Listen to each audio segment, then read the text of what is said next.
get into the panel, we're gonna talk entrepreneurship, spiritual healing, mental health, self-love, and we're really covering it all. These women are incredible, and when you see some of the things that they can do, like literally do, it's like magic, like literally, not just like, oh my gosh, that's magic. No, it's like, it's magic. But first up is a special spoken word performance by Cuban actress Dailyn Santana. She's partnered with brands like I Outfitters, One Girl Inc., and Village Studios to advocate mental health and spoken word on her journey through bipolar disorder. Dailyn, where you at? Come on, girl.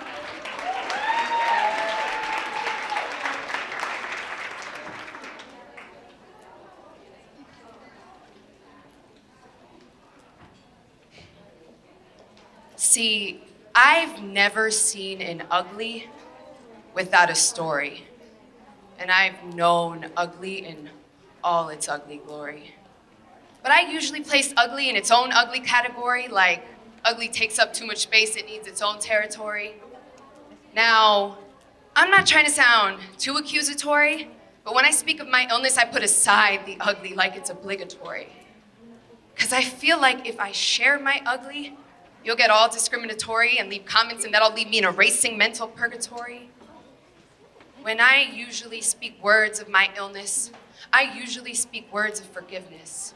I speak words for those who listen, know they're not alone in this. And when I say ugly, I mean when you've woken up one morning, tears pouring down your cheek, because you can't remember where you are or how you fell asleep. Here, your episode is over, dear. Time for you to disappear. And place this ugly right next to your past ugly memory around this same time last year. When you closed your eyes and walked across the freeway because you felt like God, that's right. You can walk on water. And everything God knows, it's because you taught her. Officer, officer, why are you arresting me? Don't you have any sympathy? I have a mental illness. I just didn't take my meds religiously. But I'm a normal person. I'm a creative, and I just can't work a 9 to 5. I'm pursuing my dreams while my mental demons try to eat me alive. Now, officer, let's talk for 4 to 5 hours. I'll do most of the talking. And I'll tell you how once I heard voices barking my name on a plane, and now every time I travel, I'll take some champagne for the pain. Now, officer, were you trained when you're confronted with a person like me, who technically hasn't been charged with any criminal activity? You think we're all still scapegoats in today's society? Do you think it's cool how accepting my illness brought out my true humanity? See, I know my ugly is ugly, and I can only speak for me. When I tell you, when I was manic, I spent a ton of money, and my mind was hallucinating and playing tricks on me. Like when my mother, father, sister were lovingly holding me, I actually saw them choking me. And to this day, when my mind replays this, that's all I'll ever see. And there is so much more ugly in so many stories. Society may call us crazy, but what we've been through isn't imaginatory. It's not just how we've got through, it's what we got through. And how maybe, just maybe, your past ugly can be your future breakthrough. Thank you.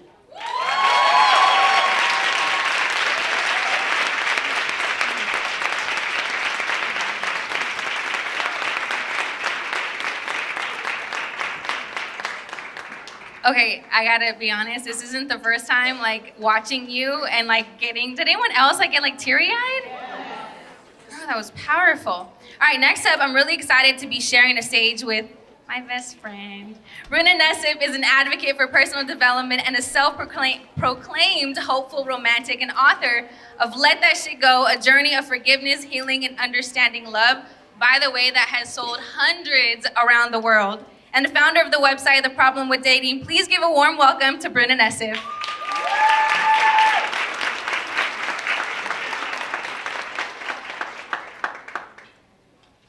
Having aspirations of being in the entertainment industry as a young girl, the San Jose born and raised hustler has made her way to big networks like Nickelodeon and Disney. Today, Cryor will be giving details on her experience behind the scenes and the work it takes to be great. Ellie, come to the stage.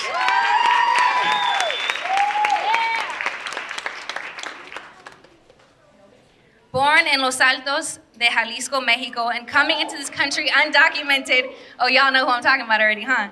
Many years ago, despite the odds and the struggle, Marcela is following her dream and is a successful business owner. She grew up in a gang and drug and violence part of Boyle Heights, and she realized that her community was in desperate needs of empowerment and transformation. She's a veteran in the study of human energy fields and has used her intuitive gifts. See, when I talked about magic, hold on, wait till y'all see this though. Along with pranic healing, and I'll let her actually talk about that a little bit later, but welcome to the stage, Marcela.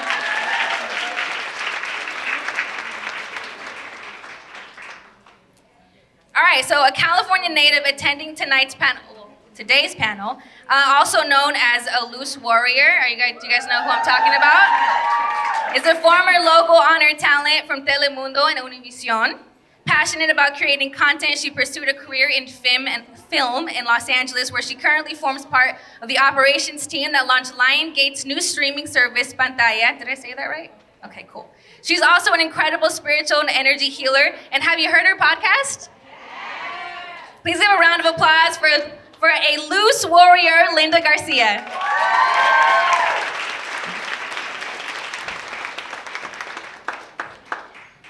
I got one more, y'all.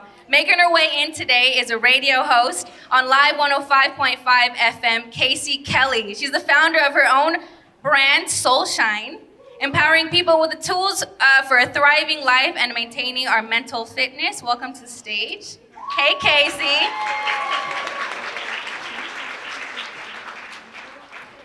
Y'all sit with me? Okay, cool. All right, so let's open a discussion about mental health and self-love, shall we? Okay, cool. All right, Dailyn, what made you want to share about your struggles with bipolar disorder after it's been something you kept in yourself for so long, and now you tell complete strangers around the world? So first of all, thank you so much for listening, and thank you so much for having me here. It's such a blessing to be here today. In 2011, I had what's called a manic episode. And after I finally reached psychosis, which is when you completely lose touch with all reality, I was hospitalized. I finally went home, and I hit a really, really dark time and very, very depressed. And I made one promise and vow to myself, and that was to never write again, never write poetry ever again, and to never say a word about my illness to one person. The shame and the guilt that I had after being diagnosed and having a mental illness, and there's so much taboo and stigma in society, no one knew what was going on with me. No one was educated on mental health and what bipolar 1 disorder is, so I decided to keep quiet. So for 7 years, I suffered quietly, and I finally got to the point where I was so desperate to find another person who was my age, someone who looked like me, that could relate to me in any way, shape, or form. And so it was just one day where I was like, you know what? I'm gonna write what my to-do list is like. I'm gonna write what it's like to be living as a person with bipolar disorder and what my to-do list is like, and that was my first poem, To-Do List. And I decided that I would post it on social media, and it was the scariest thing I have ever done. When I posted it, my whole body was trembling. And to this day, even when I speak about my illness, it is something that's so hard for me to do. It's mustering up the courage and the bravery to do it and just be open about it. It's really, really hard, but it's so necessary because not only did I liberate myself, it liberates so many other people. And the outpouring of DMs from people from all over just, thanking me and saying, this is my experience, this is my experience. I finally found that community, those people who I was yearning for 7 years.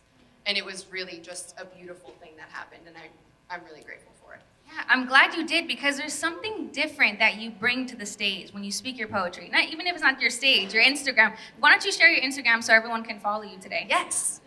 My Instagram is @Dailyn Santana, Dailyn, last name Santana. Thank you. Yeah, her stuff is amazing. Casey, in your intro, we mentioned mental fitness. What is that? Yes, so with the health and wellness, arena, there's a lot of aspects to it, and mental fitness really just talks about the things that we can do in our daily lives that will keep our mind strong, right? So it's not things that we necessarily learn in school. It's when we are faced with anxiety, what do? Right? Does anyone out there have stress management tools?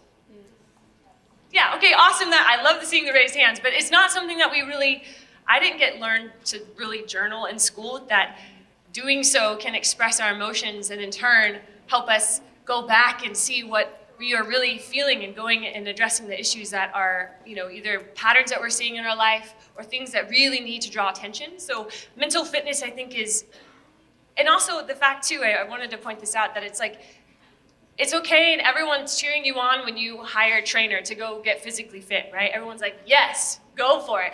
When you say, hey, I'm going to therapy, everyone's like, oh, are you okay? Like, I'm sorry.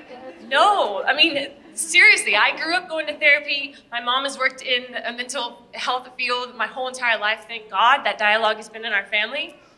But if that's not part of your family dialogue, or if that's not something we're exposed to, then oftentimes we can have that misidea, the misconnotation, I don't know if that's a word, but I just made it up, that basically, that therapy is bad, when really it's actually a tool that we can put into our toolbox that can help us when we don't have the tools ourselves.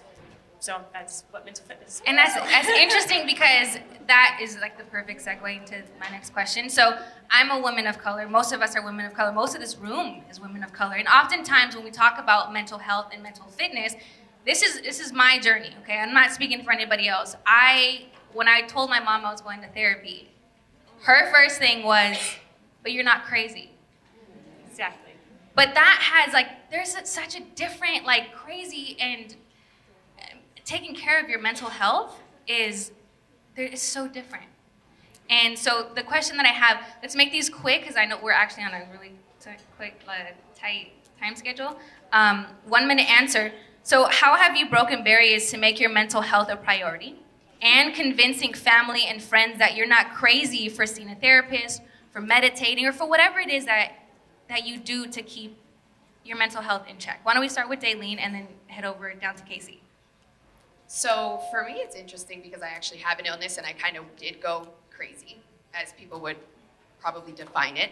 So the one thing that I would tell everyone here, whether you have an illness or not, being educated, educating yourself with mental health, educating your family what your signs and symptoms are, is the most important thing you can do, having an open communication and dialogue. So for me, my sister who's here today and my boyfriend, the first thing that I did was I showed them a documentary called Of Two Minds.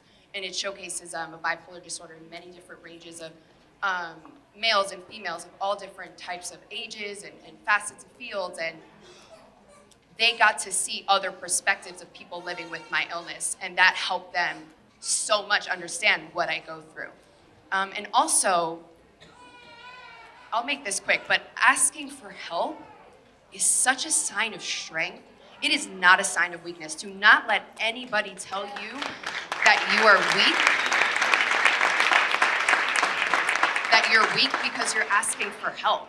That means that you're making yourself a priority. And just know that not only are you not alone in asking for help, but the more you communicate, the more you ask for help and educate yourself and other people, the more you're gonna feel less alone.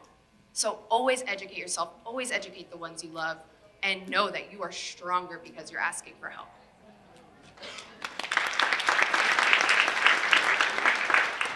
Bruna. Hi, everyone. Can you hear me? Maybe?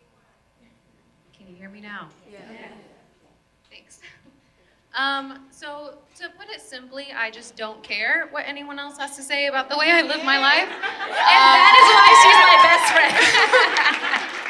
I think I cared for so long and I was seeking external validation for everything that I did, but internally I was dying because at the end of the day, I wasn't happy with what I was doing. I was doing everything to seek approval from other people who don't have to live 24/7 in my body and my mind.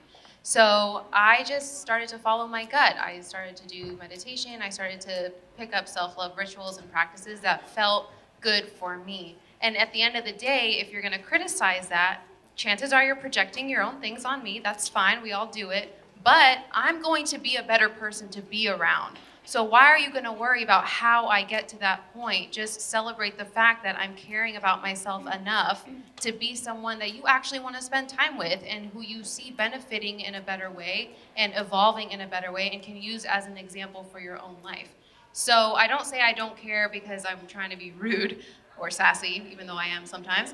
It's just a matter of fact. I think we put too much care in how we are seen and accepted by other people and forget to check in with ourselves, and that only does a disservice. So it's always with you. If you're doing something that's helping you and you feel good about it, who cares what anyone else has to say about it?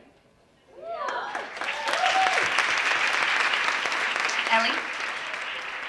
So, antes que nada, buenas tardes. ¿Dónde se encuentra mi gente latina? ¿Cómo estamos? Thank you for having me, Nicky. ¿Sí me escuchan? You guys can hear me? Yeah? Okay. So, I actually have a quick story. I suffered my whole life from anxiety and depression. However, my mom, who is actually over there in that corner, was always, she never wanted to label that. She never wanted to say, that is depression, that is anxiety, because she always said it's like a mental thing. Like, if you tell yourself it's depression, it's anxiety, you believe it. But I would always tell her, Mom, like, I know there's something wrong with me, I just didn't know how to explain it until one day I was like, wait a second, I suffer from anxiety and depression.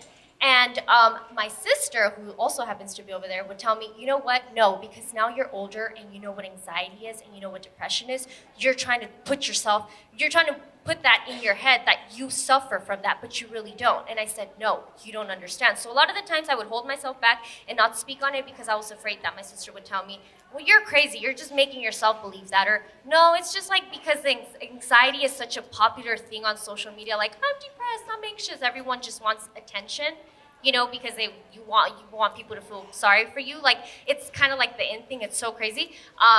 My sister was like, no, you don't suffer from anything. However, one day she got a really bad anxiety attack.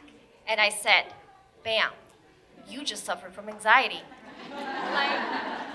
And she was like, you know what? I will never in my life ever again tell anybody that there's no such thing as anxiety and depression, because there is. And you don't know what it's like until you actually go through it. So when you have somebody that comes to you and tells you, I feel depressed, I feel anxious, I feel like I need to go see a therapist, don't judge them. Don't look at them differently, because for all we know, they really do need help. And for those that do suffer from it, don't be afraid to ask for help. The worst thing you can do is not ask for help, and you're only hurting yourself. Forget what others say, forget what others think about you. Speak up and look for help. And I do want to say that, lucky for me, I was able to speak on it and ask for help, and I have a lot of people over there in that table that helped me through a lot of times where I was very depressed and going through anxiety. Just speak up. It's okay to speak up, and don't judge. For those that don't know what it is, don't judge, but it's okay to speak up. Just don't be afraid. That was a great answer. Before we go into Marcela's quick answer, any vendors that need to go back to their booths and continue setting up, you're free to go, only the vendors, okay? All right, so Marcela. Hello, how's everyone doing today? Amazing, I see everyone. Oh my God, a sea of people. I love it because I am you and you are me. I grew up in, I was born in Mexico, Los Altos de Jalisco. Woo! And I was brought here when I was very little. I am not gonna say how old I was because that discloses how old I am. But I came here with my then single mother. We crossed the border. We were both undocumented. And I remember some of you have heard the story, so bear with me. The very first thing I remember being this little teeny weeny kid and my mom being my whole world, my whole everything, we were separated. She had to cross through the desert and I had to cross a different way. And you know, to a small child, you don't understand what the heck is going on. All you know is that your mom is gone, you're not loved, or she abandoned you. So to make a long story short, I grew up with those thoughts of not being loved, those thoughts of rejection. And keep in mind, I'm saying thoughts because we are not our thoughts. We only experience thoughts in many different ways. Also, emotions, they're not us. We're experiencing that moment in time, that feeling. I feel angry, I feel sad. And growing up in Boyle Heights, it was like living, which by the way, I love where I came from, because that's what made me the woman that I am today, okay? And that's where gratitude comes, but where I lived, where I grew up, it was like living in a fishbowl of drugs, alcohol, depression, you name it, and I grew up thinking that was normal. Not just thinking, but knowing, which I think was the worst thing, knowing that was a normal thing. And it's very, very important that when you realize that that is not the norm, you pluck yourself out of that. And God put me on this earth to empower others through my own personal healing. And that has come by empowering people of our culture que hablan español y no tienen acceso a esta información. Yeah. Because we here are very blessed. We understand English, Spanish, or more languages. But what about those who don't? Our mothers, our sisters, our uncles, our dads. We cannot forget them, ever. So thank you so much for being here. Thank you. Hello, thank you so much for putting this together. Can you all hear me? Yes. Testing, much better. Okay. Well, similar to the woman that said that she didn't care necessarily, I can totally relate to that. I was a teen mom at 14 years old, and she's now 24.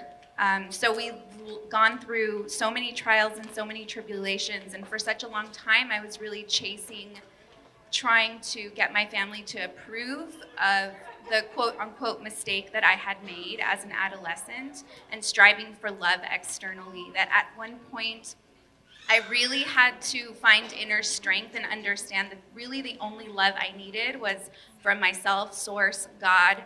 And so I had to really let go of trying to find love from my parents, trying to find love from my extended family, and just really just resource to my inner intuition and God within. And that's the way I've been living my life ever since. God within. Wow. That was amazing. I know, Casey, you mentioned earlier that you grew up with a mother who opened that dialogue, right? Did you have anything else to add to that?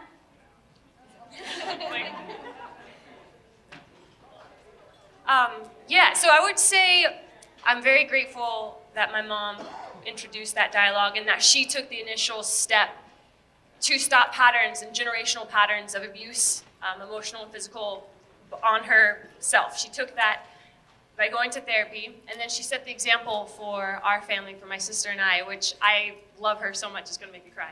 But I'm so grateful that she took that initial step, and it wasn't really until later in my personal life that I actually found myself in an outpatient program for addiction, that all these things I had learned, all these concepts that I talked about, it really hit home. And I was like, oh my God, that mirror is like in my face and there's no running away from it. So when I was in that program, that's where a lot of the mental fitness tools and the things that I now incorporate into my daily life, that just seemed very natural to me.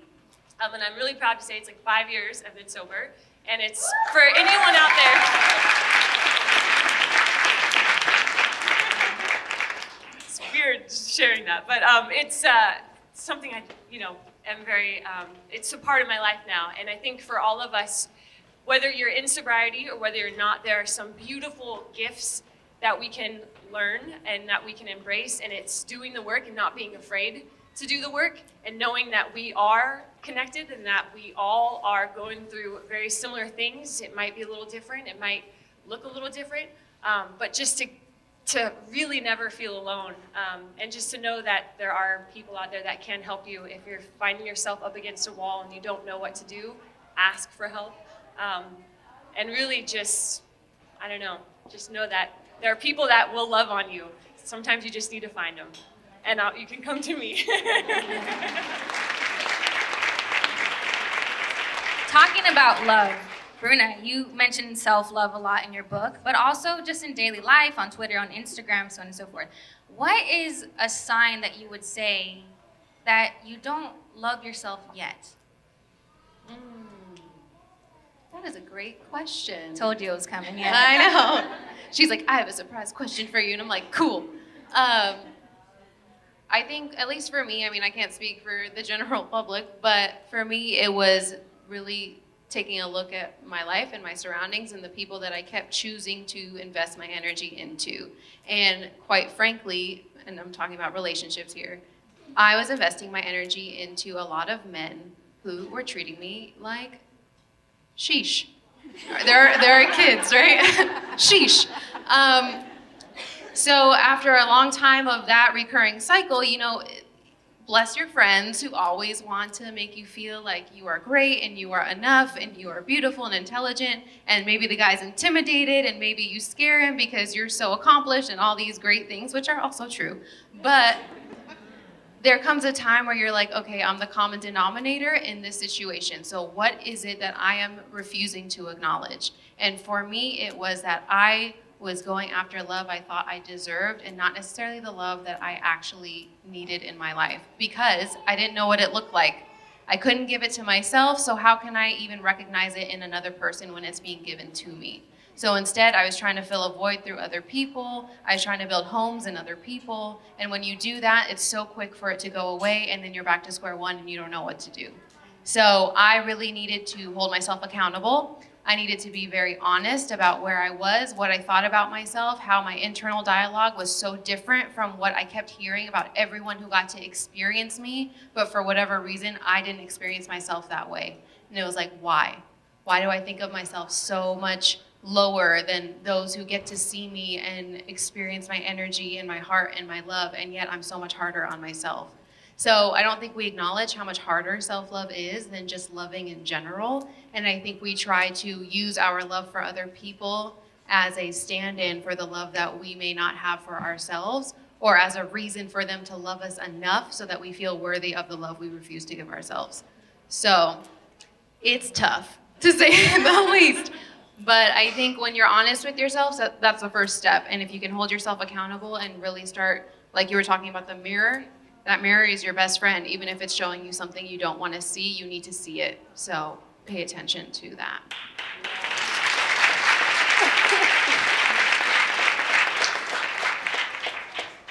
All right, so Linda, you have a podcast called Let There Be Loose, a weekly podcast that takes you on a powerful spiritual journey.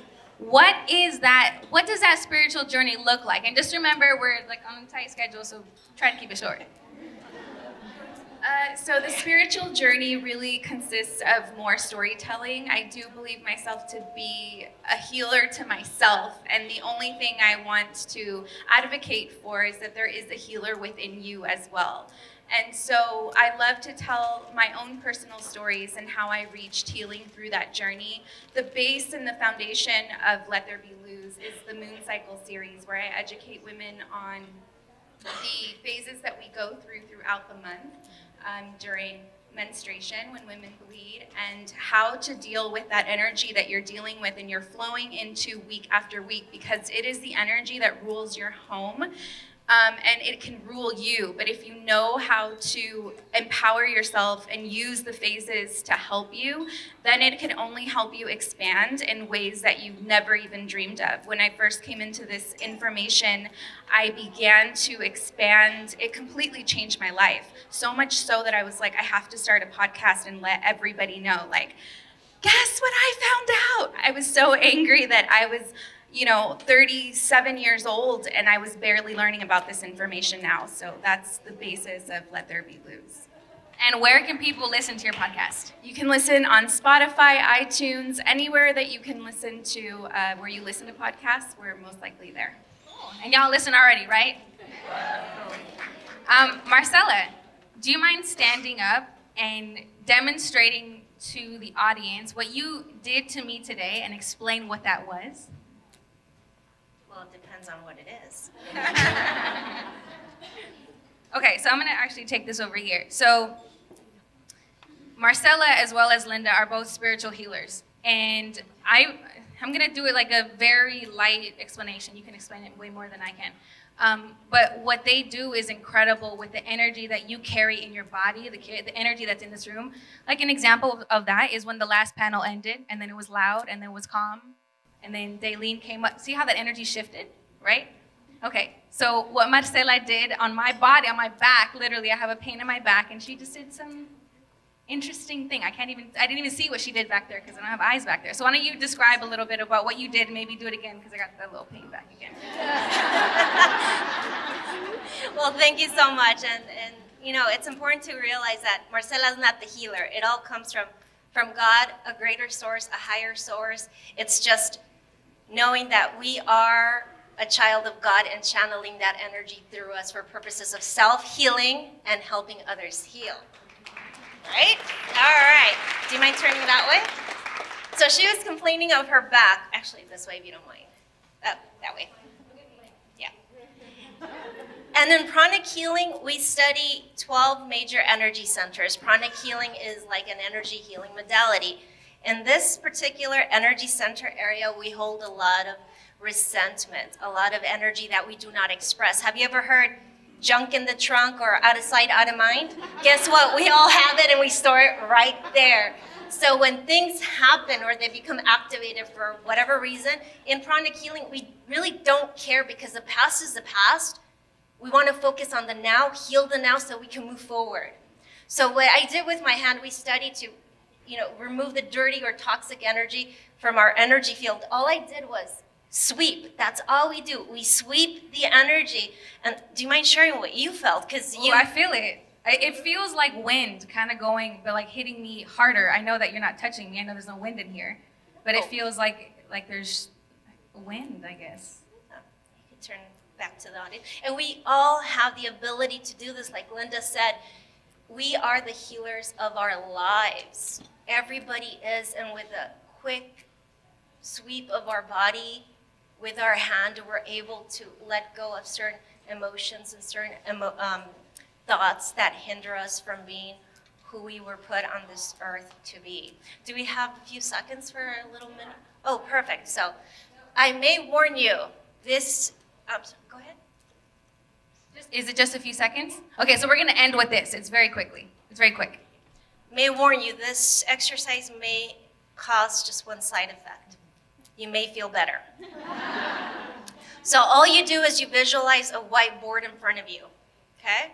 And in this whiteboard, you're gonna put on that whiteboard, we're gonna focus on the lack of self-love. We're so judgmental. So we put that lack of self-love, that word or that action or something that we did that caused us to feel that we don't love ourselves.